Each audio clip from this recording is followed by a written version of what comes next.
Hello বন্ধুরা, আমি সৌরভ। তো আজ নিয়ে চলে এসেছি নতুন একটি অঙ্ক। তো দেখো অঙ্কটা কি বলেছে। একটি পরীক্ষায় 70% পরীক্ষার্থী ইংরাজিতে ও 80% পরীক্ষার্থী বাংলাতে পাস করেছে, কিন্তু 10% পরীক্ষার্থী উভয় বিষয়ে ফেল করেছে। যদি 96 জন পরীক্ষার্থী উভয় বিষয়ে পাস করে তাহলে মোট পরীক্ষা কত? তো খুব গুরুত্বপূর্ণ অঙ্ক।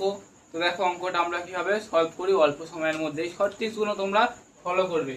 তো কি বলে দেখো, যে প্রথম বলেছে পরীক্ষায় 70% আছে আর 80% বাংলা আর ইংরেজিতে পাস করেছে। তাহলে কি লিখবো দেখো, এই দুটো আমরা এক পাস যোগ করে দেবো চোখ বন্ধ করে, 70 80।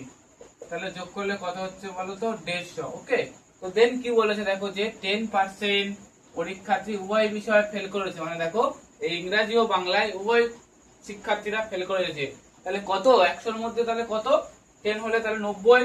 তাহলে দেখো বিয়োগ, দেখো এটা তোমরা আলাদাভাবে লিখতে পারো, ঠিক আছে। তাহলে কি করবে এখানে, দেখো 150 বিয়োগ 90 সমান কত হচ্ছে বলো তো, 60 হচ্ছে।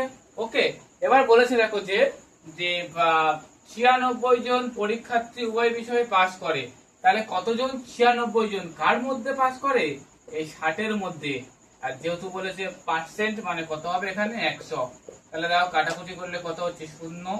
এখান থেকে যদি কাটি 6 হলে 96, 16 × 10 = 160। ঠিক আছে। তাহলে পরীক্ষার্থীর মোট সংখ্যা কত বলো তো, 160 জন। তো দেখো পরবর্তী অঙ্কটা কি বলেছে।